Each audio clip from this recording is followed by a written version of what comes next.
Bueno, en este curso veremos semiología.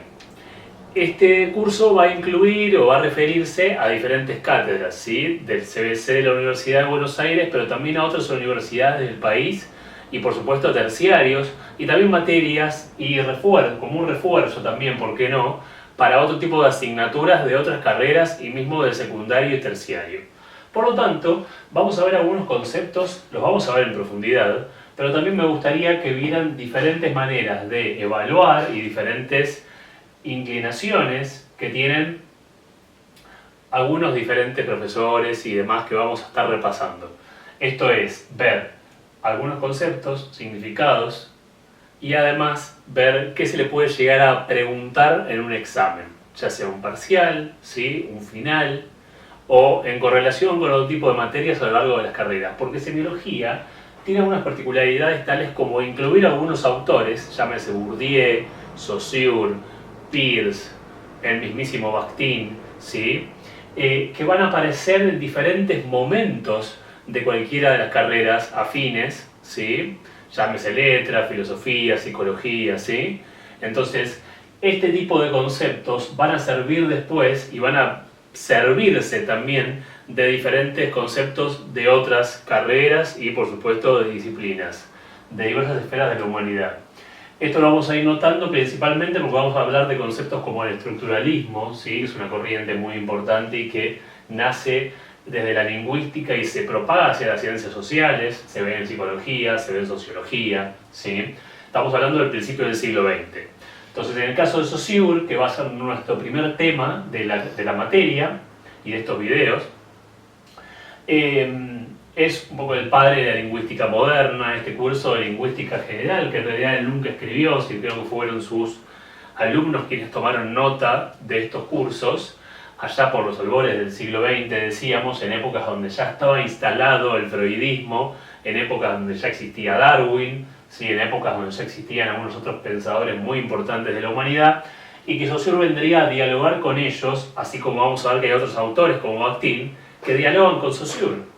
Entonces, dentro de esta escuela francesa del estructuralismo, vamos a ver, y dentro de la semiología, vamos a ver unos primeros conceptos y aproximaciones tales como signo lingüístico, ¿sí? Entonces, un signo lingüístico lo vamos a definir nosotros y no se hagan problema cuando en este pizarrón o en estas anotaciones y en esta explicación que yo doy no está todo detallado como va a estar en un anexo, ¿sí?, por escrito, que además siempre se le da a cada uno de los alumnos que ven estos videos, como para poder tener también, ¿no?, en tierra algún tipo de información que pueda acompañar este tipo de audiovisuales, que por supuesto que es necesario, ¿no?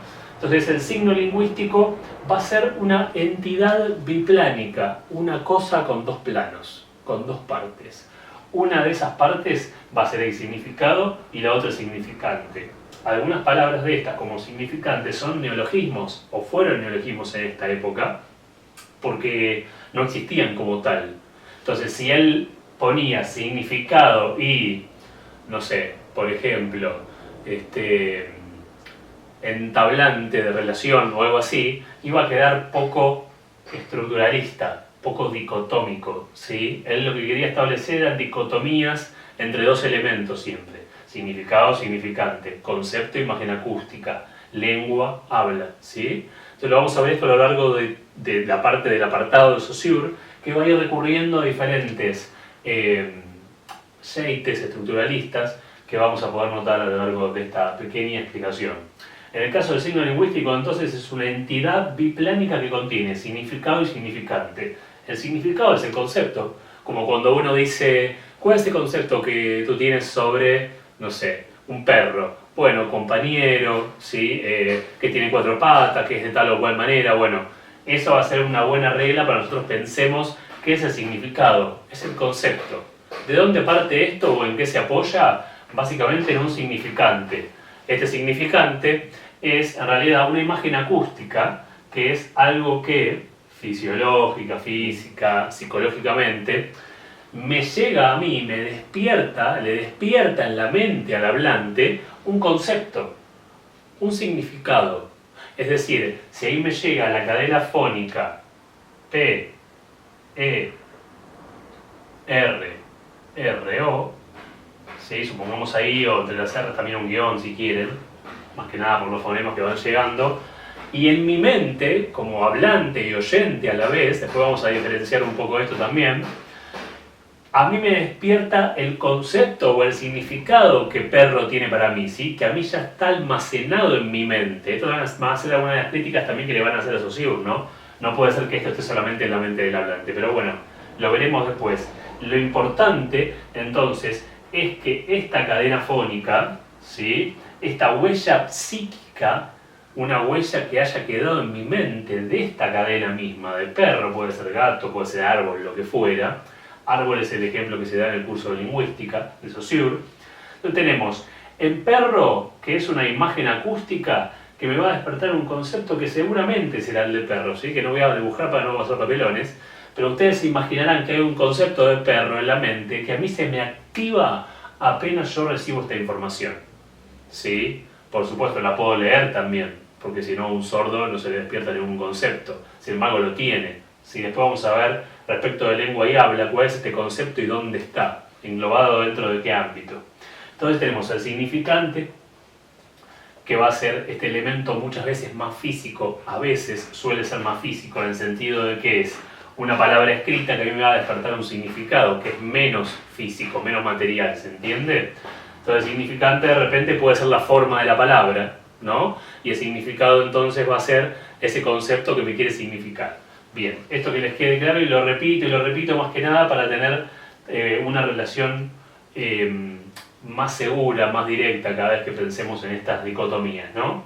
Entonces vamos a tener también un lenguaje, ¿sí? Y dentro del lenguaje tenemos una lengua y el habla, ¿sí? Que será una del plano social y la otra del plano individual. Sabemos que el habla es lo que yo estoy profiriendo en este momento y por supuesto que hay una lengua que es la que a mí me regla de alguna manera y me guía para poder pronunciar una palabra y no la otra, para poder establecer una relación entre significantes y significados y no otra, ¿sí? Si yo quisiera comunicarme y puedo decir perro, ustedes van a entender qué es un perro, ¿sí? Porque tenemos un mismo sistema de signos lingüísticos que expresan ideas. La lengua es un sistema de signos lingüísticos que expresan ideas, ¿sí? Que van a tener un significante, esos signos lingüísticos, y un significado, que son las ideas, que son los conceptos.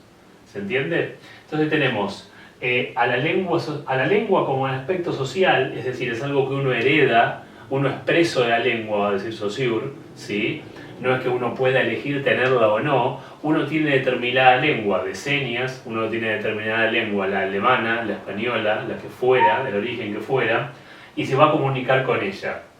Y el habla, que es individual, que es una voluntad que uno ejerce, no es que uno es preso del habla.